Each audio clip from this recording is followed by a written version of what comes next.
at the time, UBC School of Community and Regional Planning had a different name too, right? Nothing. No, didn't exist. It didn't even exist. Okay. At the time, the only thing that existed was School of Architecture, and Fred Lasserre had hired two people, left and right. Planning left, and Bertie Binning, art, on the right.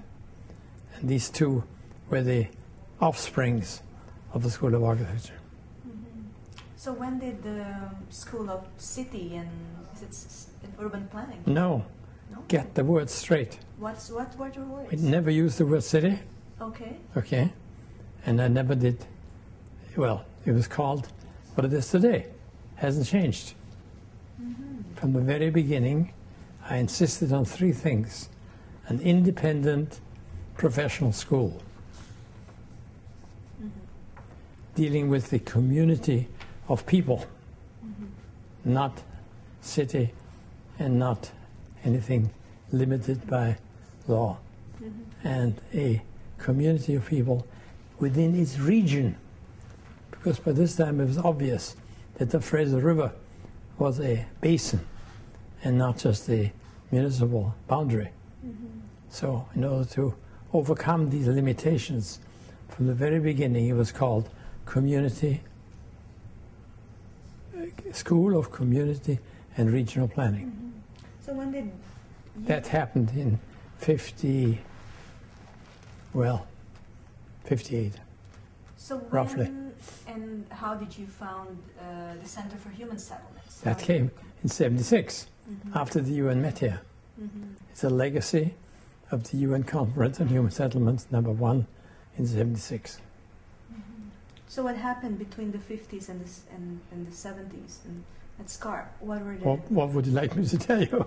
Well, what are the things that you thought were the most important achievements of the school at the time? Well, first of all... In terms of its growth and student recruitment? Students. Faculty. Very, very simple. Faculty came next. Without students, nothing happens. So our greatest achievement was to bring to the school students who had some sense about learning a multidisciplinary aspect in an interdisciplinary way. Two quite different words, okay? So these are students who are willing to spend 2 years learning subjects they had never touched before, but they had an undergraduate degree. That was very important.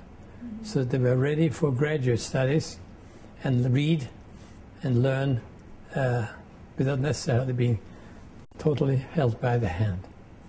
And we insisted on 3 basic backgrounds. Design disciplines, which is historically what it was.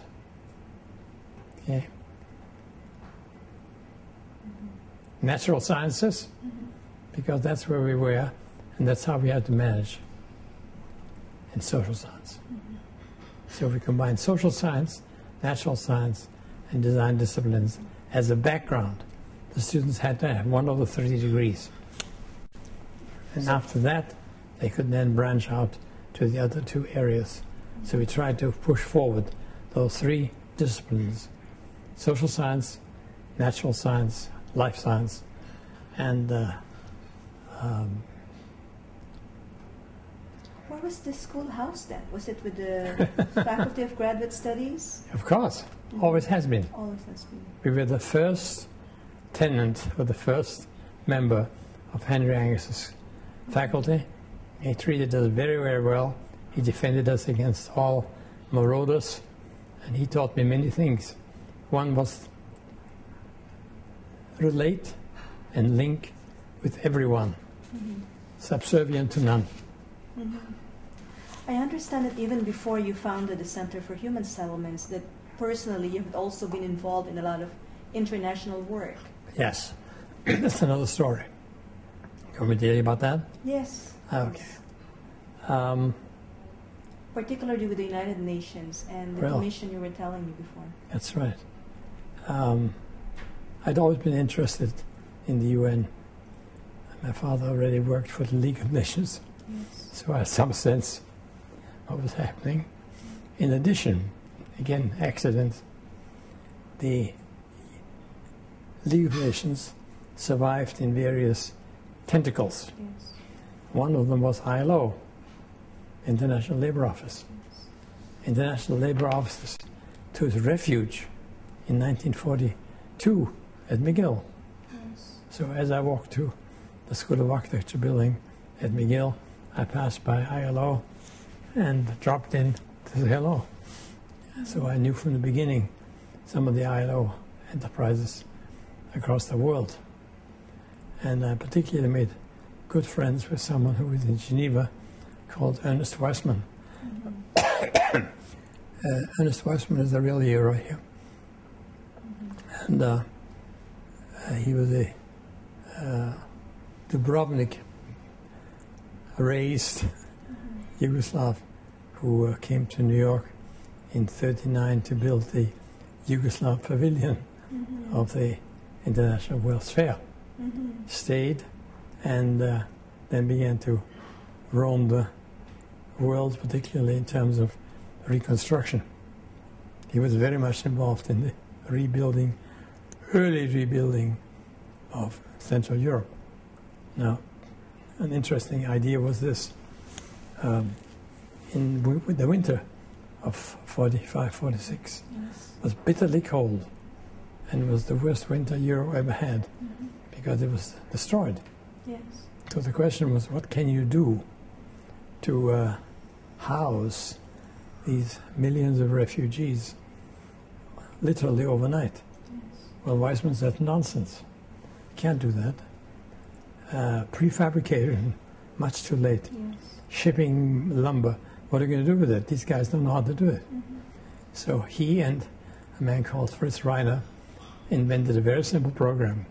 The first housing program of the UN was shipping blankets. And that's it. So out of this came my connection. Weissman then moved to New York, and by '52 he had hired me as a consultant, and I had begun to personally work for 3 summers at the UN in New York. And the focus then wasn't called human settlements. Oh, right? no, It no. was Came much something later. else. Yeah, it was called Housing, Building and Planning, because they couldn't agree on anything. So it was Housing, Building and Planning Center, housed on the 36th floor of the UN building in New York. What was your next major involvement in international related work? I know you worked in Ghana as well. That's right. At that stage, the UN had already moved out of the reconstruction field, basically, and UNRWA was looking after it. But it was still an association of member nations. Yes. And the first member nation that escaped the British Empire was Ghana upon independence in '58. So the first independent sub-Saharan country was Ghana in '58. Kwame Nkrumah, a very charismatic guy, had put together a plan of development. And he was surprised when he won and became prime minister. So at this point, how do we do this? How do we implement it? And he had another simple idea. Britain left behind 3 things: a first-class civil service, a first-class health, education, and transportation system, and a willingness to follow the British model, but not its details. Make it Ghanaian.